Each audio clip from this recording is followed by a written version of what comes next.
E hoje nós vamos ler João capítulo 6, a partir do versículo 1 ao 14. Nossa comunidade tem o nome de Pão da Vida, né? Uma palavra em João 6. Esse capítulo para nós é muito especial. João 6, versículo 1. Depois disso, Jesus atravessou o mar da Galileia, conhecido também como mar de Tiberíades. Uma grande multidão seguia por toda parte, pois tinham visto os sinais que ele havia realizado ao curar os enfermos. Então Jesus subiu ao monte e sentou-se com os seus discípulos. Era quase tempo da festa judaica da Páscoa. Jesus logo viu uma grande multidão que vinha ao seu encontro. Voltando-se para Filipe, perguntou: onde podemos comprar pão para alimentar toda essa gente? Disse isso para pôr Filipe à prova, pois já sabia o que ia fazer. Filipe respondeu, João 6, 7, mesmo que trabalhássemos vários meses.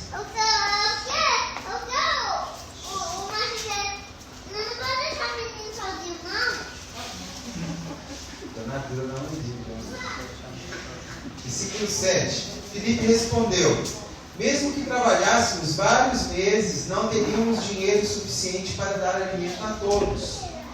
Então um dos seus discípulos, André, irmão de Simão Pedro, falou: aqui está um rapaz com 5 pães de cevada e 2 peixes, mas que adianta isso para tanta gente?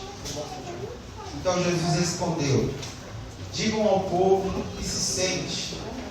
Todos se sentaram na grama que cobria o monte. Só os homens eram cerca de 5.000. Então Jesus tomou os pães, agradeceu e os repartiu entre o povo. Em seguida, fez o mesmo com os peixes, e todos comeram à vontade. Depois que todos estavam satisfeitos, Jesus disse a seus discípulos: agora juntem os pedaços que sobraram para que nada se desperdice. Eles juntaram o que restou e encheram 12 cestos com as sobras.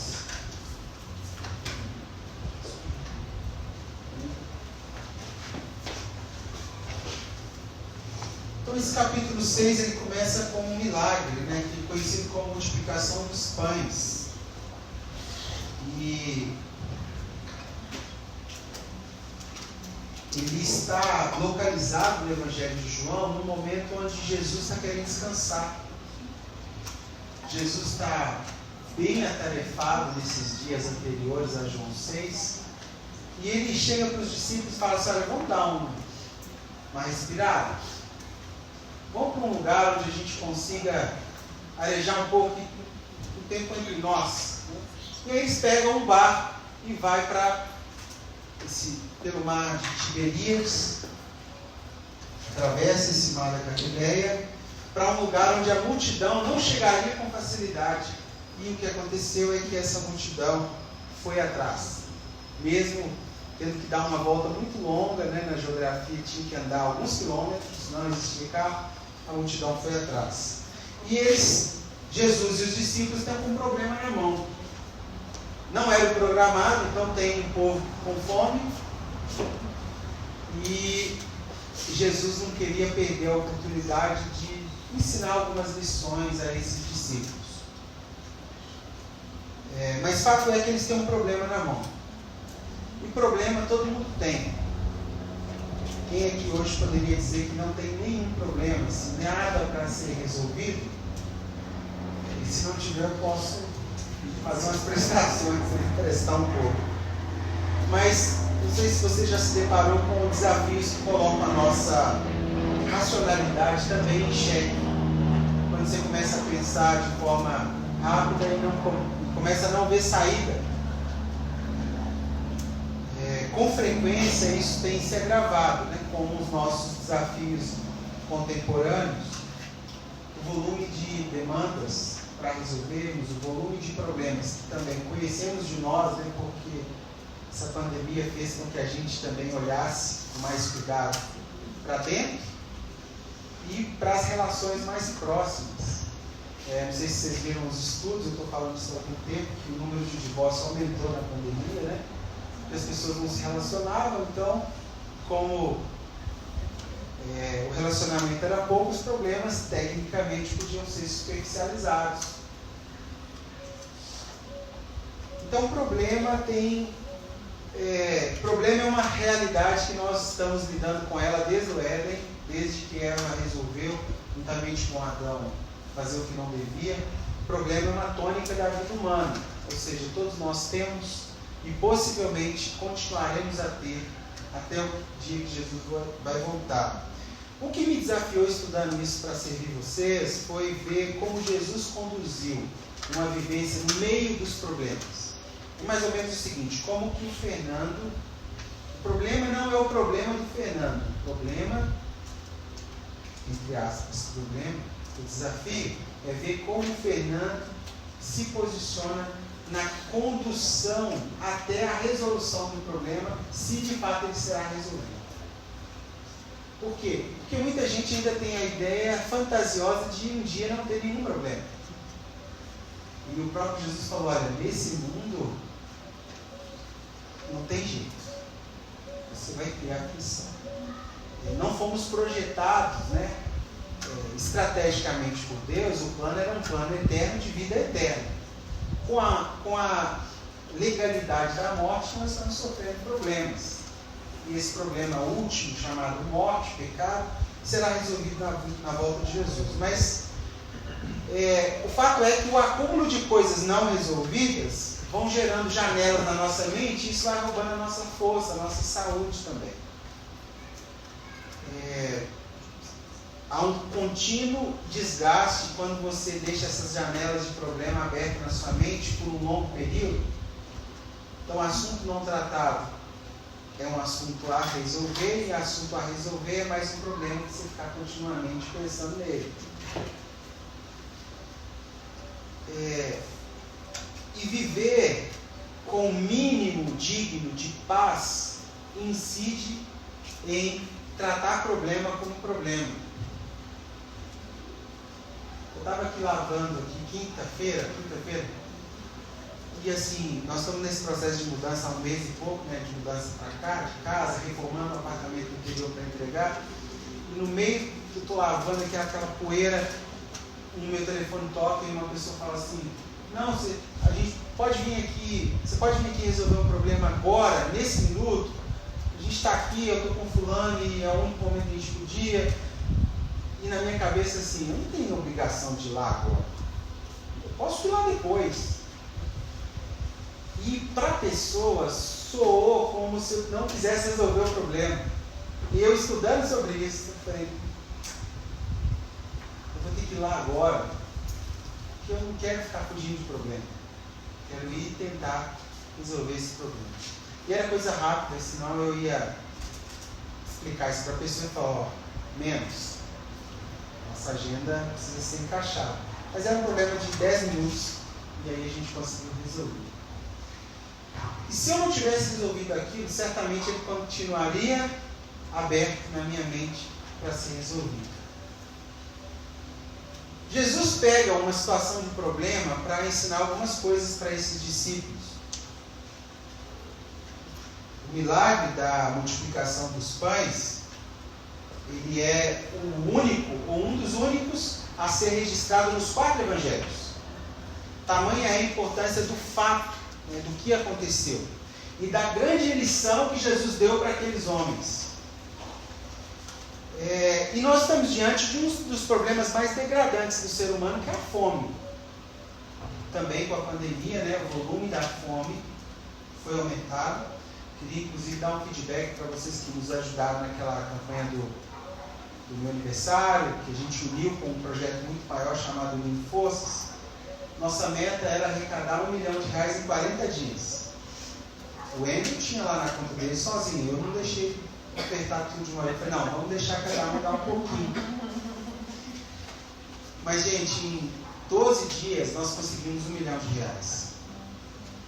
12 dias. Em 40 dias nós conseguimos R$2.200.000.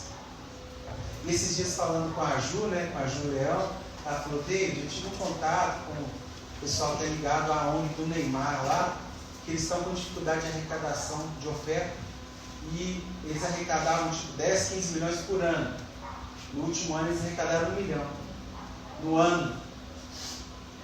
Eu falei: então fala para ele para contratar a gente, que isso aí é com a gente. Mas não é porque é por causa da gente, não. É por causa da causa envolvida, das pessoas, da seriedade do trabalho. E aí, graças a Deus, a gente conseguiu atender, né, muitas famílias com o básico. Mas a fome é um problema. E Jesus está diante desse problema também. E há uma conexão entre o milagre da multiplicação do pão com aquilo que aconteceu lá em Êxodo, quando o povo sai do Egito e vai para o deserto e que está esperando comida. Quando eles começam a reclamar e vira para Moisés e fala assim: você nos trouxe até aqui para morrer de fome? Então há uma ligação desse texto, desse povo que é judeu e que sabe da lei, com aquele momento que Israel passou, onde o pão caiu do céu e alimentou. Quando eles enjoaram do pão, pediram carne, né? Caiu codornas e eles comeram juntamente com o pão. Havia um pensamento messiânico que o Messias ia se manifestar e naquele momento ia chover pão do céu. E eles começam a olhar para Jesus como a ideia de ser o Messias. E quando há uma multidão com fome e 5 pães, eles olham para Jesus e falam: agora vamos ver se ele é mesmo. Porque na época de Moisés choveu pão do céu. Vamos ver se ele é. E perceba que na leitura que eu fiz, há 4 soluções propostas. A primeira delas, os discípulos sugerem que Jesus mande embora a multidão. Fala: não, vamos dispensar esse povo, a gente está cansado. Você não trouxe a gente aqui para descansar? Marcos 6,35 fala: Jesus, manda esse povo embora e deixa a gente aqui. Essa é a primeira solução. A segunda, Filipe levanta no meio, tinha que ser o Filipe, né?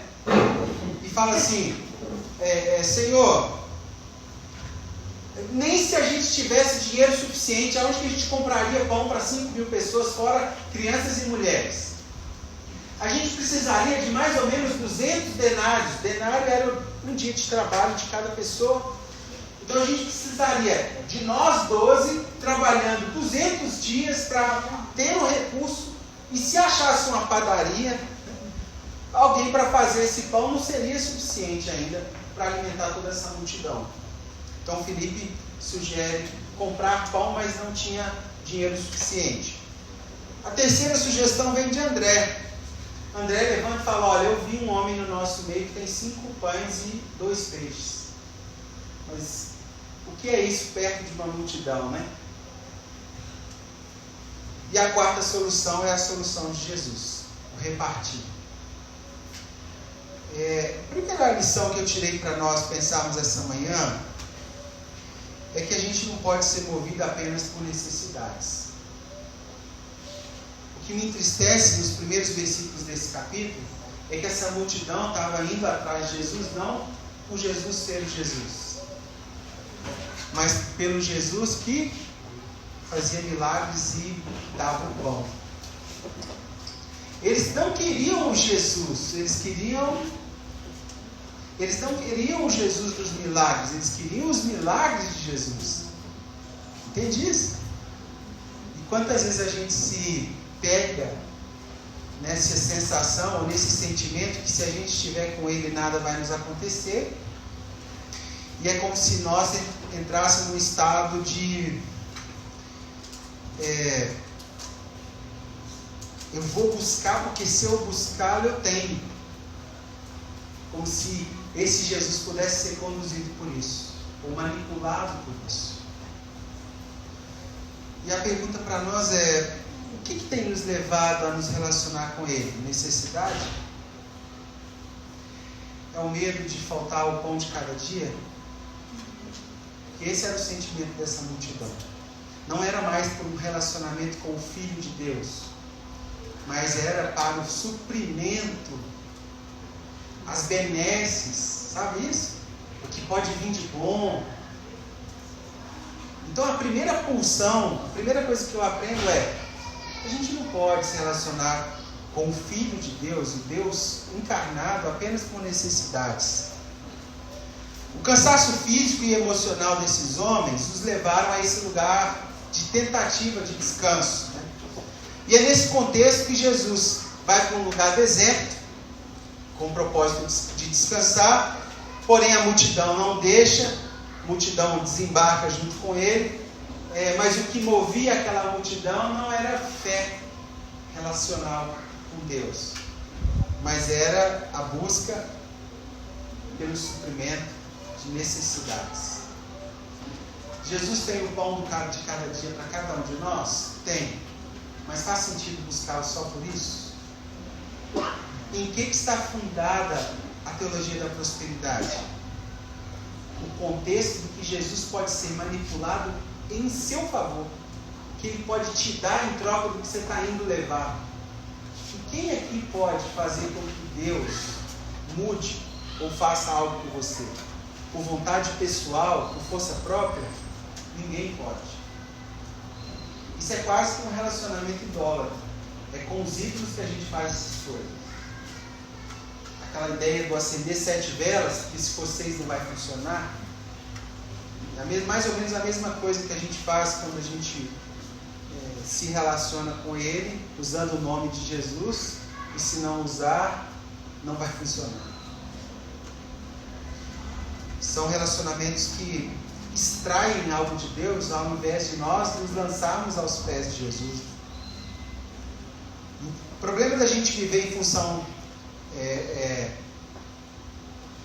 de só resolver problemas, porque como eles nunca vão acabar, será um caminho sem fim, e você não vai gozar do relacionamento, do que você vai aprender tendo ou não tendo pão.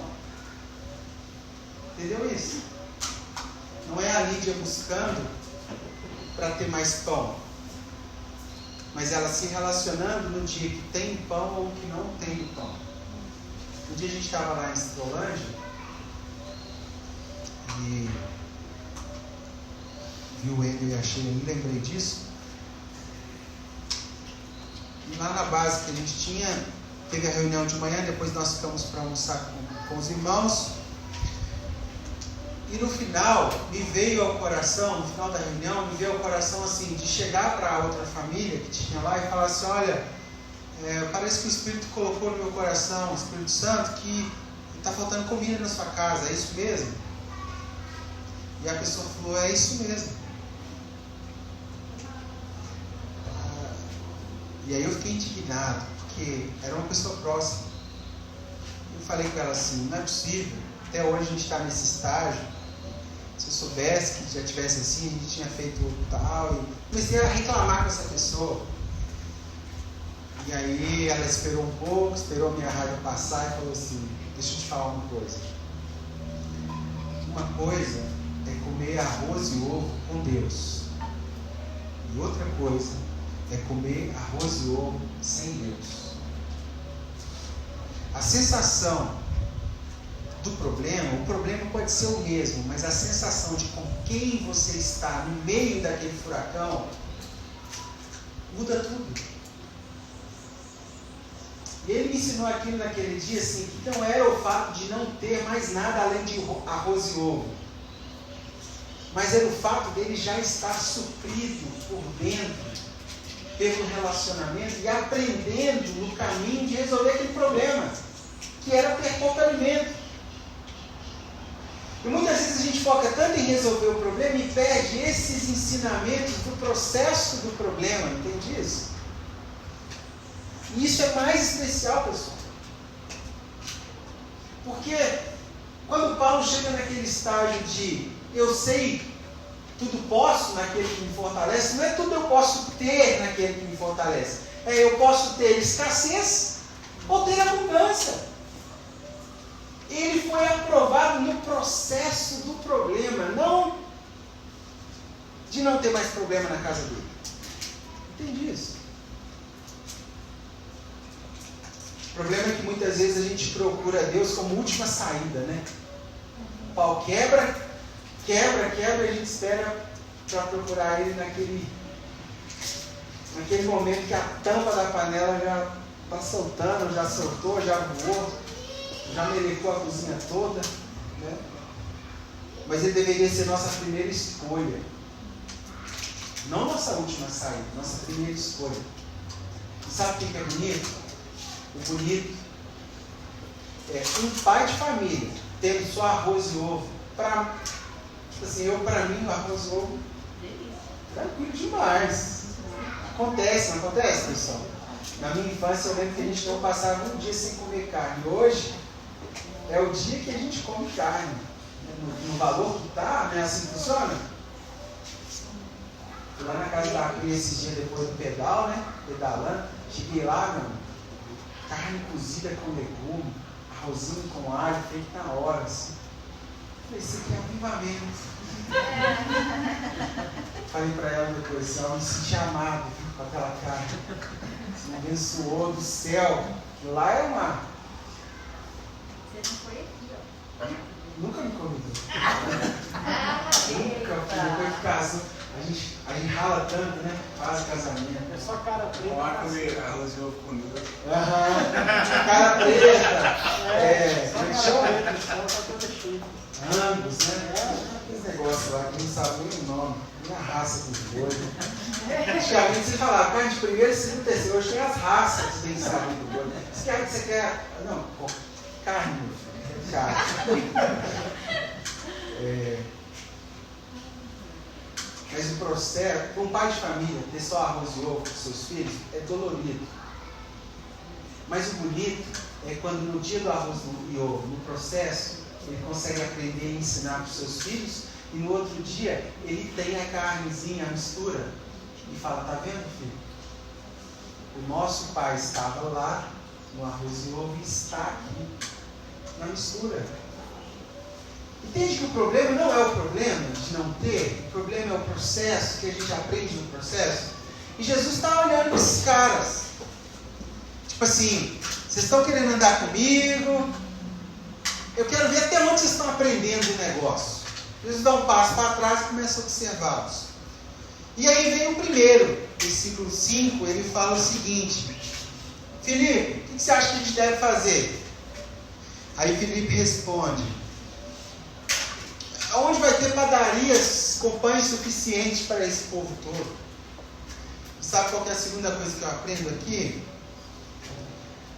Cuidado com a sua razão. Esses dias eu conversando com a Pri, na reunião de oração nossa, eu falei assim, você já percebeu que a gente gosta muito de relacionar com Deus como eterno, impossível? Cantamos, né? Nada é impossível. Mas quando isso vai se materializar na nossa vida, a gente tem dificuldade de aceitar? Por quê? Porque a gente conduz a nossa relação com Deus com excesso de razão, com racionalidade. E Filipe é um exemplo disso. Ele fala assim, olha, não é razoável, não tem padaria para isso, não tem pão suficiente, não tem dinheiro. Antes mesmo da multidão chegar até ali, Jesus já sabia que ia para lá uma multidão. Ele não dá ponto sem nó. Já ia uma multidão, ele já sabia, só que ele estava com 12. E esses 12 precisavam ser ensinados, ou seja, a mensagem precisava internalizar a ponto de se tornar um testemunho para que hoje estivéssemos aqui, os 12. E até então a fé era visual, eles estão aprendendo, eles estão no processo. E aí Jesus veio com a pedagogia. E aí, Filipe, o que você acha que pode ser feito? Irmãos, Deus não depende do limite da razão que você coloca para Ele. Aí, ó, é um sinal. Lembra de Abraão? Gente, pensa nessa cena como acontecendo com você. Abraão, sai da sua terra, da tua parentela, tá bom. Mas qual o exemplo que você está me dando que eu vou ser pai de nações? Então, sai para fora e olha para as estrelas. Consegue contar? E às vezes a gente se relaciona assim, Abraão, né? Ah, mas não dá para contar. Eu falei, pois é assim. Não é razoável. E às vezes a gente quer conduzir a nossa relação dentro de um limite da razão. Principalmente pessoas mais pragmáticas, né? Filipe era o mais pragmático dos 12. Era o cara do projeto estratégico. Como é que chama, Pri? Planejamento estratégico. Era o Filipe. Não, a gente vai como? O barco cabe todo mundo, tem suprimento. Deixa eu ver a condição do vento. Era esse cara. E Jesus quer provar para ele que, na perspectiva de relação com Deus, tem uma pitada de eternidade que extrapola a nossa racionalidade. Tem um livro muito bom do Jonas Madureira que se chama Inteligência Humilhada. E tem hora que a nossa inteligência, professor de matemática também, melhor, dos bons. Dois, 3 professores de matemática agora? Não, agora não tem jeito mais, agora a gente tem que prosperar. Fazer conta a gente sabe. Só que tudo que você sabe de matemática, você pode até fazer a matemática dos 5 pães e 2 peixes, olhando para os 5 mil, não vai dar nunca. Funciona. Você tem que pegar essa matemática e dobrar e falar, ó, na minha visão, que não é a do Senhor, não dá. Mas é o seguinte, na conta que eu fiz, eu coloco nas suas mãos. Entendeu a diferença? Porque muitas vezes a gente fala, não dá e não faz. Não dá. Desiste. Filipe, então, mais pragmático, talvez fala para Jesus assim, Senhor, não é onde, mas como? Com que dinheiro? Com que dinheiro a gente vai comprar? Não tem nem dinheiro a gente tem. Filipe pensava com a esfera do mercado. Nós empreendedores, né, a gente vai dar um orçamento, a gente já faz as contas na cabeça tudo. Eu gasto tantos dias, material, margem de lucro, tanto, orçamento. Não funcionava assim. Talvez essa seja a sua praia racional. E Jesus está falando assim, pois é, mas tem coisas que é comigo.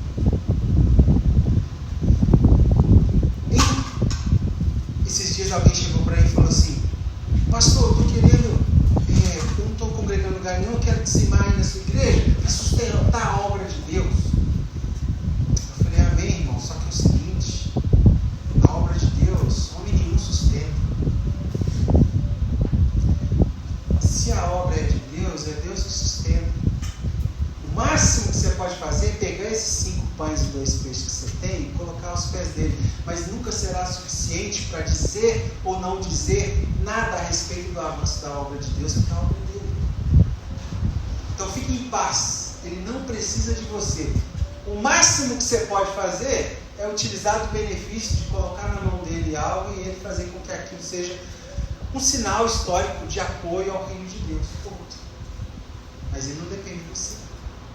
Ele não depende de você para fazer tempo, para alcançar pessoas. Sabe aquele missionário? Oh, Jesus depende de você. Depende de nada, gente.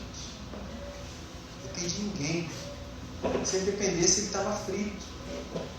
Porque a gente muda, né? Hoje a gente quer, mas a gente não quer. Hoje a gente dá, mas a gente não dá. A gente é assim. E estamos aí, quantos anos? 12 anos, sem muita estrutura, sem... O Endel e a Sheila estão aqui na casa dele, nós ficamos com a igreja um tempo na casa deles. Era uma tendinha, né, Endel? Azul, sabe aquelas tendas azul de lona? O sol, tenda baixa, assim, você assava todo mundo lá, saiu os frangos assados do domingo. Mas estava lá, aí o Endel chegou e falei, e aí, Endel, a tendinha boa, né? Não tem nada melhor que isso não. Sabe aquele negócio de grato pelo arrozinho com ovo, mas grato, está entendendo? E aprendendo no processo. E Deus fazendo a obra dele, não é a gente. E Filipe com a razão. Não dá. Terceira coisa que eu aprendo. Para de estabelecer limite para Deus. Olha o versículo 8 e 9. André, irmão de Simão Pedro, tinha que ser da família de Pedro, né? Jesus, tem um rapaz aqui que tem 5 pães e 2 peixes. Só que é o seguinte, isso não dá não, viu? Já te adianto. Não dá. Não dá, ó, não vem com essa. O que é 5 pães e 2 peixes para essa multidão de 5.000 homens, fora criança e mulher? Então, ó, sem chance. A gente é assim também. E as pessoas procuram a gente achando que a gente sabe mais a respeito delas, do futuro delas. E aí, pastor, vai dar ou não vai dar? Eu falei, eu sei. Não sei de nada, não é? E eu vou lá saber se dá. O máximo que eu posso fazer é me unir a você e colocar nos pés dele e falar, ó, a gente tem esse BO aqui, meu filho. A gente tem esse problema aqui. A gente tem esse desafio que hoje a gente tem essa prosperidade aqui. Multiplica. Jesus então aqui, pessoal, é informado por meio de um rapaz que havia no meio da multidão um rapaz com uma porção individual de comida. O judeu saía em viagem e levava os peixes para si e os pães de cevada, não era de trigo, era feito para alimentar os animais. E João registra isso, fala o seguinte, que eu tenho um rapaz no nosso meio que tem 5 pães de cevada, ou seja, não era para consumo humano, não era o objetivo, e 2 peixes que era para consumo humano. Então os 2 peixes eram para ele e os 5 para o cavalo dele. Porque pão de cevada era o pão do pobre, era da ralé que não tinha o dinheiro para comprar o trigo. E aí Jesus fala o seguinte, é isso mesmo? Traz lá. Tem aquele texto que, casamento do Bruno e da Lídia, foi o texto básico, aquele texto que a gente gosta de dizer, 1 Coríntios 2,9, olho nenhum viu, ouvido nenhum ouviu, mente nenhuma imaginou, que Deus preparou para aqueles que o amam. Porém, quando a gente se depara com situações que a gente precisa viver esse texto, aí é o desafio. Não é? Que a gente olha para ele e fala, olho nenhum viu. Só que a gente está julgando só com o que a gente está vendo. Não é isso? Limite. Ouvido nenhum ouviu. Jamais penetrou no coração de ninguém, nem por mais que goste de você. Ninguém nunca imaginou a profundidade do que Deus está planejando para aqueles que o amam, planejou, está fazendo. Só que a gente gosta de colocar limite para Deus. Normalmente ele está na razão. Normalmente a gente coloca na nossa observação do que a gente acha que ele pode fazer ou não. E a boa notícia para nós essa manhã é que Deus não depende de você em nada. Deus não depende dos seus limites. Deus não é obediente aos seus limites. Ao limite da sua razão, ao limite da sua matemática, ao limite da sua geografia. Deus é totalmente outro. Ele faz umas contas que não fecham. Você vai na casa, eu vou visitar uma irmã ganhando um salário mínimo por mês. Aí eu vou uma vez, tá aquela mesa, sabe? Cafezinho feito na hora, aquele bolo, pãozinho de queijo e tal. Aí eu passo um tempo sem lá, vou lá sem avisar, para lá. Ó, vim aqui para ver como é que a senhora tá e tal. Eu entro, tá lá na mesa, com um salário mínimo. Tem dia aqui em casa que 10 pratinhos vou comprar pão, mas parece aquele pouco colocado aos pés. Entende isso? Está multiplicando. Mais do que o potencial daqueles que têm muito e não sabem administrar o que tem na mão. Qual que é o perigo disso? Não valorizarmos as pequenas porções que já temos. Porque a gente está esperando ter muito, né? Agora, de forma mais aplicada, lembre-se do processo que Jesus está propondo para esses homens. Ele está ensinando eles a agir com o que eles tinham. E às vezes a gente está esperando ter muito para fazer alguma coisa. E a questão não é ter muito para colocar aos pés de Jesus. A questão é colocar o que você tem. Por que aquela mulher com uma pratinha deu mais do que todos os outros? Porque ela não deu o que sobrava ou o que ela achava que era suficiente. Ela deu o que ela tinha. Ó, está aqui minha vida, estou aí. Então Jesus pega aqueles pães, aqueles peixes, versículo 10, manda para o povo se assentar. Isso fala de uma dinâmica organizacional, de ordem, de decência, não tinha que ser bagunça também. Senão, pensa você comigo, todo mundo com fome, começa a jogar pão de grila, o que ia acontecer? Um ia passar em cima do outro e ia ter muita gente morto. Então ele organizou o negócio, concentra todo mundo, que eu vou dar um jeito. Versículo 10, diga ao povo, se sente todos sentados. Jesus tomou os pães, agradeceu a Deus e repartiu. Você vai procurar, os teólogos vão dizer o seguinte, havia vários cestos, e Jesus pegou um cesto e pôs mais para frente dele, e começou a picar o pão. E à medida que ele jogava, 2 milagres aconteciam, o pão na mão crescia e o pão de baixo crescia. Mais ou menos isso. E o pão foi sendo multiplicado. E aquele povo começou. Detalhe, quando você vai ler esse mesmo texto lá em Mateus 14, fala que Jesus multiplica o pão, dá aos discípulos e os discípulos dá à multidão. Por que esse processo? Que Jesus está gradativamente ensinando eles a agir de uma outra forma. Porque senão Jesus poderia ter dado para a multidão, mas ele não fez isso. Ele falou, ó, desde o início, eu quero mostrar para vocês o que é possível fazer em companhia de mim.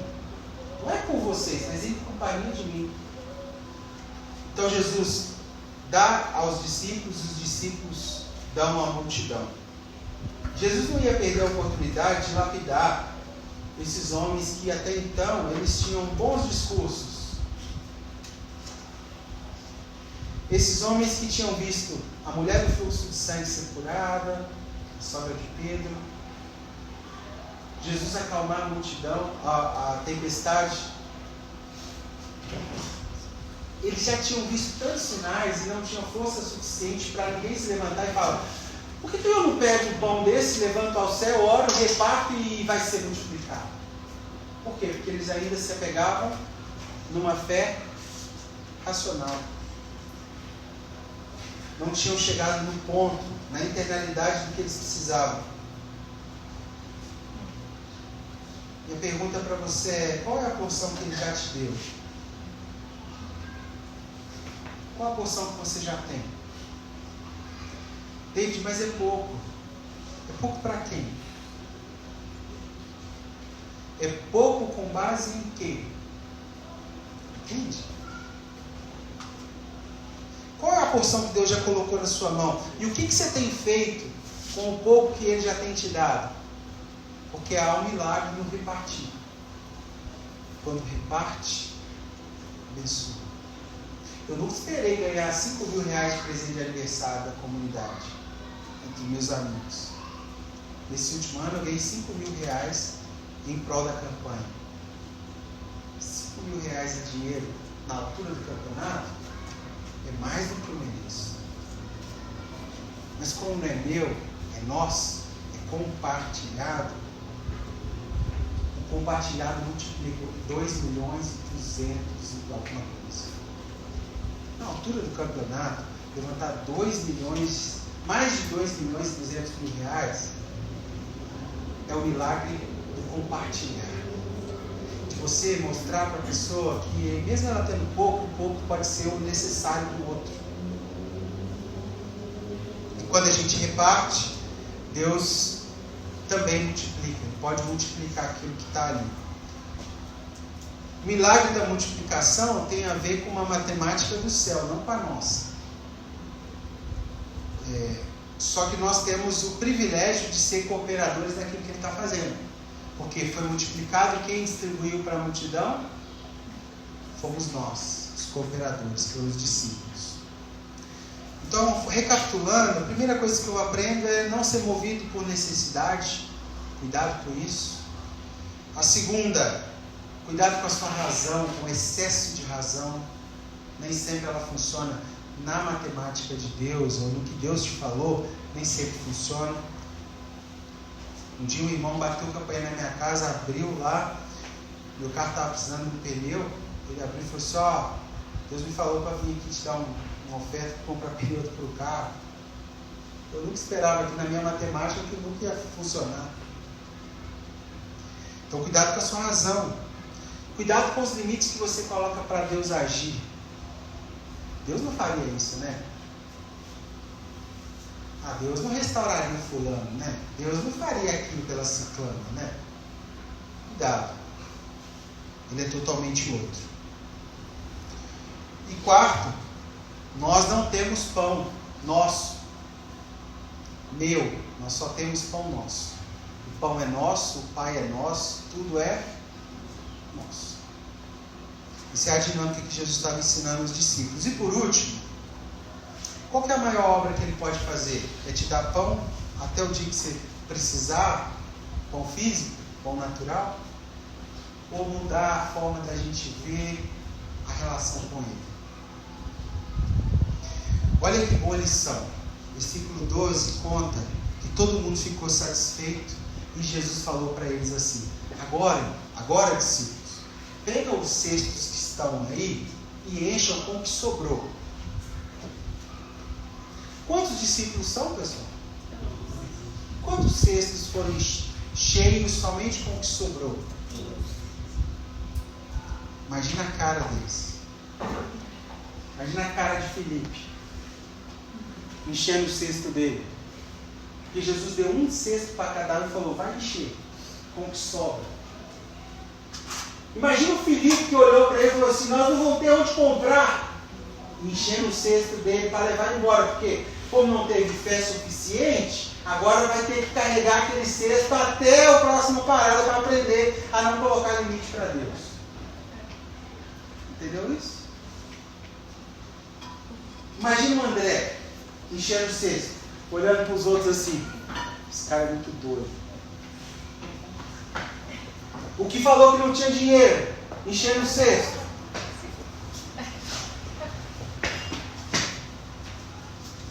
Versículo 13. Eles juntaram o que restou e encheram 12 cestos. Quantos discípulos? 12. Sabe o que eu aprendo com isso?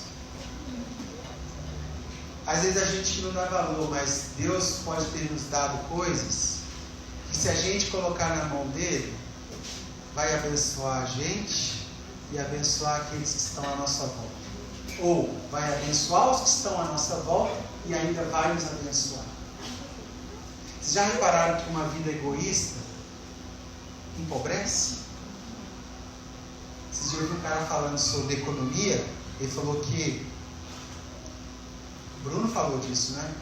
Na aula dele, também de finanças, que ele falou assim: há um limite para as nossas poupanças.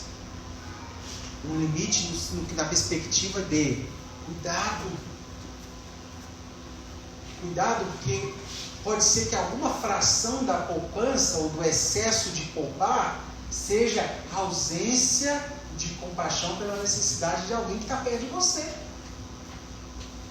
Ou pode ser gasto em demandas que não justificam. Por si só não se justificam. E o que a gente está aprendendo aqui é que quando a gente coloca na mão dele, aquilo pode suprir o que as pessoas precisam e também suprir a nossa necessidade. A maior obra que Deus pode fazer então é dentro da gente, é mudando a nossa forma de pensar. Cada apóstolo teve que carregar um para aprender que com Jesus o processo é outro, a matemática é outra, né? E esse milagre foi só uma expressão de compaixão de Jesus, mais um para essa multidão. Concluindo, Deus usa aquilo que nós fazemos para autenticar aquilo que nós falamos. Alguém que já trabalhou em cartório? Não? Alguém já foi office boy? Ninguém foi office boy? Todo mundo riquinho. Peão não conta, não? Peão? Ô Fernando, eles me davam um pacote de documento assim, xerox, não, um pacote de documento, fala, tira o xerox, deixa um envelope separado, depois leva para o cartório, na época que era carimbo, lembra ainda? Não era selo ainda não. E falava assim para a gente, tem que autenticar, certo? Qual é o processo de autenticidade, ou de autenticar um documento para falar que aquela cópia é original? Parar, né? Eu preciso pegar o documento original e o xerox, mostrar para uma pessoa que tem fé pública e essa pessoa constatar que é a mesma coisa. Sabe o que Jesus falou dos 12? Que um dia os enviaria como cartas vivas. Mas para um dia eles serem cartas vivas, eles precisavam quebrar os paradigmas da razão, da matemática, do limite de Deus. Entende isso? Entende que algo teve que acontecer, por quê? Porque senão eles seriam um documento falso. Quando eles fossem provados, pós-morte de Jesus, eles não teriam fé suficiente para morrer em nome de Jesus e o sangue deles ser a semente desta igreja, de nós que estamos aqui. Se eles não tivessem aprendido não a resolver problema, mas no processo dos problemas, nós não estaríamos aqui. E muitas vezes a gente ora para Deus livrar a gente do problema, não é isso? Tem problema que a gente tem que orar mesmo, para ele nem...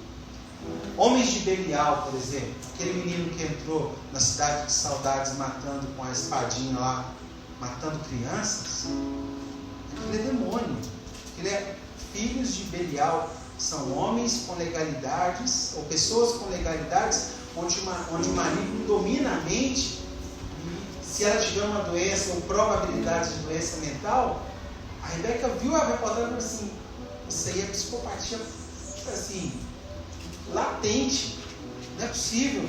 Uma criança, um bebê de 2 anos, não tem motivo para isso. E rouba a paz da gente deixar as nossas crianças nas escolas. Isso mata a gente. Só um parênteses, aproveitar que ela está aqui, não quer dizer que aquele menino não é digno de compaixão, tá? Porque pode ser doença mental mesmo. E as pessoas falam, tem que matar. Porque se ele for preso, não vai ficar preso. E não vai, ele vai ficar internado. Porque é doença mental, muito possivelmente é doença mental. E a Rebeca tratou um caso de um menino, de ressocialização de um menino que matou a mãe, que tinha um potencial agressivo naquele mesmo nível. E hoje o menino está totalmente organizado, com medicamento, trabalhando, estudando, morando sozinho, fazendo suas coisas, ou seja... A queda naquele menino que causou, mas a queda também quando o maligno acha lugar, acha legalidade para atuar. Tem problemas que a gente tem que orar a Deus, falar, Deus, não deixe que homens como aquele, homens de Belial, alcancem minha casa e minha família, porque eu não sei o tipo de reação que eu posso ter. Pensa você, pai, indo lá buscar seu filho. Esse menino tinha que sumir da face da terra. Eu ia achar ele assim. Muito provavelmente eu ia achar ele. Então oremos por esses. Mas tem problemas, tem desafios, que a gente tem que tirar a atenção do problema e focar no processo. E entender o que a gente está aprendendo processualmente com aquele desafio, sabe? E isso vale mais do que tirar o problema. Vamos mudar a cena? Jesus olha para a multidão, pega um pãozinho, joga para cima e começa a chover pão do céu. Beleza? Era milagre? Era. Mas o que os discípulos tinham aprendido com isso? Entende? Muitas vezes a gente quer a saída, a fuga do problema. E pede a oportunidade de aprender o processo. Quando a gente está com aquele problema. Deus usa aquilo que fazemos para autenticar aquilo que nós falamos. Gostamos tanto de falar que Deus faz, né? Deus cura, Deus liberta, mas quando tem que libertar a gente, ou alguém perto da gente, a gente ainda duvida. Nossa fé não é um cartão de crédito comunitário. Ele é uma realidade pessoal. Ela tem que passar por nós, afetar a gente primeiro. David, mas eu não estou com muita fé em mim, não. Não, é bom mesmo você saber que você por você mesmo não vale muita coisa. Mas o Jesus escolheu fazer por você, por mim e por você. Tem uma frase do Moody, eu queria encerrar com ela também, D.L. Moody, que fala o seguinte. Tem alguém ainda aí? Nosso grande problema é o tráfico de verdades não vividas. Nós gostamos muito de comunicar coisas que nós nunca experimentamos. E a gente fala isso num tom de arrogância, né? Somos crentes. Às vezes o cara que nem professa a nossa fé está tendo experiências no processo muito maior do que a nossa. E a gente está espiritualizando tudo. Mas cuidado com o tráfico de verdades não vividas, com aquilo que não foi internalizado. Cuidado para você não comunicar o nível que você ainda não chegou, ao invés de reconhecer que você não chegou e falar: Senhor, me ajuda, me ensina. Senhor, eu não sei como resolver esse problema, mas ele está aqui aos seus pés, me ajuda a aprender. O que eu tenho que aprender com isso? O título foi agendado, né? Mas não para mim, não no meu calendário. Mas sabe lá Deus, na agenda dele, o que eu leio na Bíblia é que todos os nossos dias já estão escritos e contados. Entende isso? Quem sou eu? A Sheila, né? A irmã que procurou esses dias falou assim: pastor, eu vi o testemunho da Sheila, e quando eu conheci o Leme e a Sheila, eles tinham 2 filhos. E aí, um dia lá numa reunião, nós fomos orar por eles. Eu falei assim: olha, eu vejo você sendo mãe de uma menina. E era o sonho dela ter uma menina, mas assim, e você vai ser mãe de muitos filhos, ou seja, não era só uma menina, não. E hoje eles têm 4 filhos. E aí ela contou isso, sabe? A irmã falou: quero vir aqui, quero que você ore comigo para me ter filho, mas ore por um filho, viu? Não fale mãe de filhos no plural, porque eu não dou conta. Eu falei: limite para Deus, é isso? Tá vendo como a gente gosta de colocar Deus dentro da nossa caixinha de sonho, como se ele fosse uma caixinha de Pandora? A gente tira e escreve para ele obedecer, como se ele tivesse subjugado as nossas coleiras. O pensamento de Deus anda muito mais alto. Não é assim? O pensamento de Deus é... E eu quero encerrar te perguntando: qual é a sua fome? Dessa multidão era pão. O que te...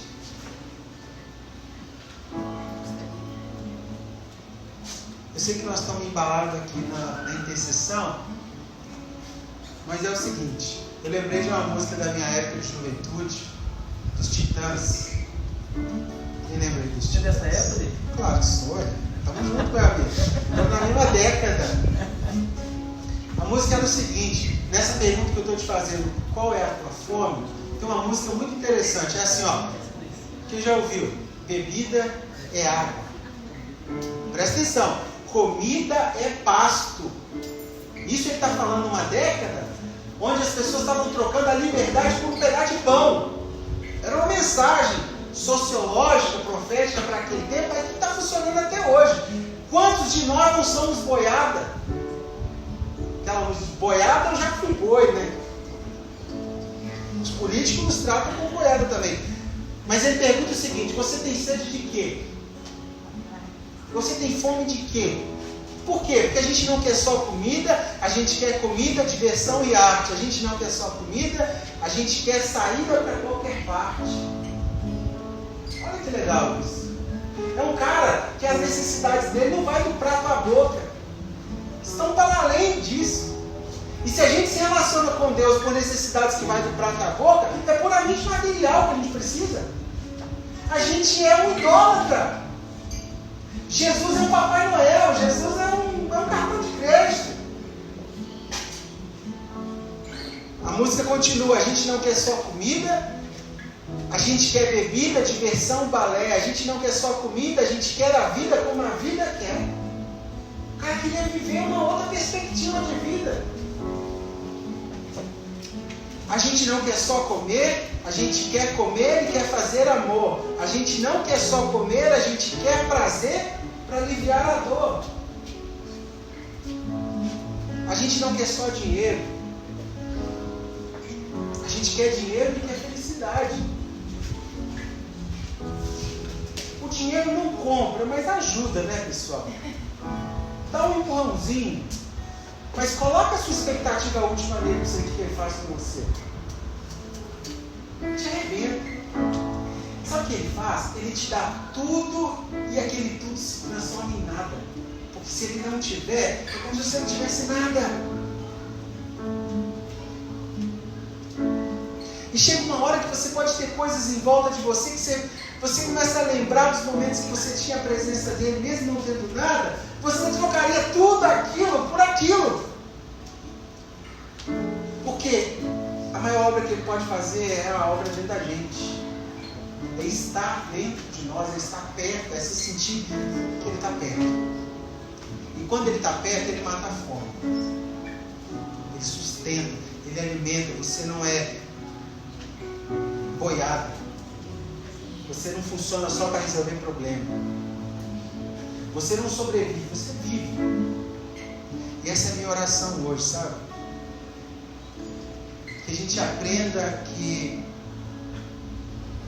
há boas lições do problema, do processo até a solução do problema. E a verdadeira solução do problema é Jesus. Qual que é o problema do teu casamento? Não é ter mais dinheiro, é Jesus. Não é a sua esposa querer dormir de conchinha 5 vezes na semana. É Jesus. Porque Jesus, se Jesus entrar no âmago do seu coração e da sua família, ele vai reajustando os outros amores. E até a forma como você se relaciona com seus outros amores, seus filhos, seus amigos, sua família. Se Jesus não estiver no topo disso, você também vai sendo consumido, exaurido.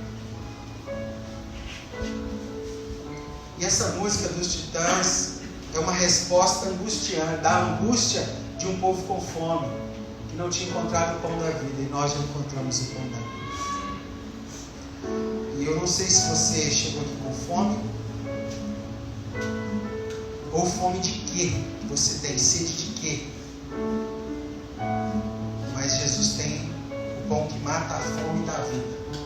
E isso é inigualável, não tem preço. David, mas eu estou passando por um problema que você não faz ideia. É mesmo?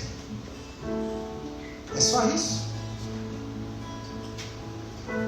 Não coloque limites na sua mente, na sua razão, com os quais você acha que pode colocar grades, né, no agir de Deus, limites para Deus. Deus pode. Deus pode fazer tanto que Ele faz em você e o que sobra de você já começa a esparramar os que estão perto de você. E eu queria encerrar orando para que Ele fosse nesse lugar do nosso coração e achasse essas nossas fomes.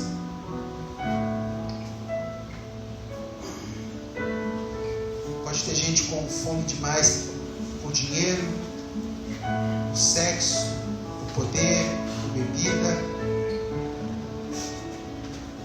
Mas o único que pode matar essa fome é Jesus Cristo. Eu quero te convidar a esse momento de fraqueza, de reconhecer que antes de qualquer coisa que você pode ter ou alcançar, alcance essa relação de suprimento com a pessoa de Jesus. Com sua cabeça, vamos orar juntos.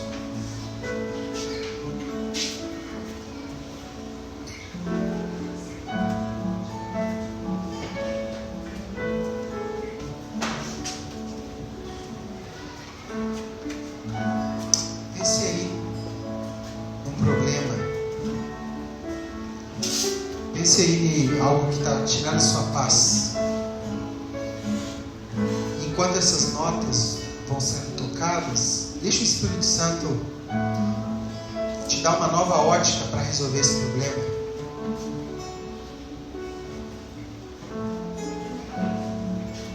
Vamos acalmar. Qual é a voz de julgamento que você não vai conseguir?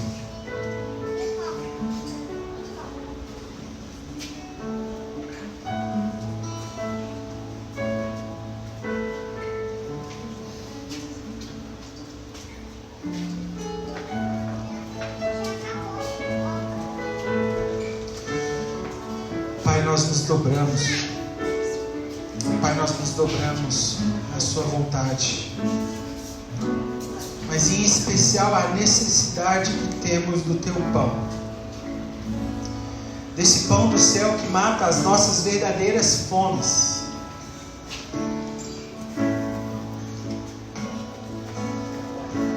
A palavra de Jesus diz que os antigos tiveram pão que desceu do céu, mas Ele é o pão que dá a vida. Ele é o pão que alimenta aquilo que nada nesse mundo pode saciar. Ele mata a fome do se bastar, do ser sem Deus. E nós queremos nos apegar a isso.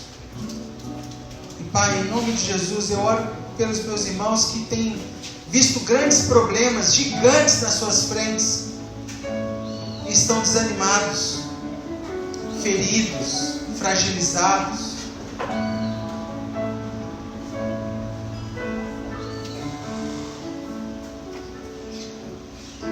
Eu peço ao Senhor que fortaleça,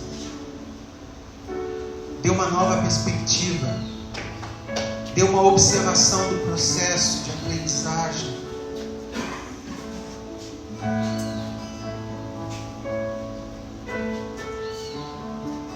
Mostra para essas pessoas que é possível.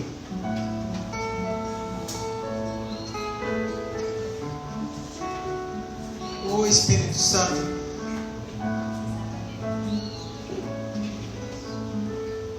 nós precisamos do Senhor. Temos coragem. Para tomarmos boas decisões, precisamos do Senhor. E nós oramos para que o Senhor venha matar as nossas fomes. Em nome de Jesus. E enquanto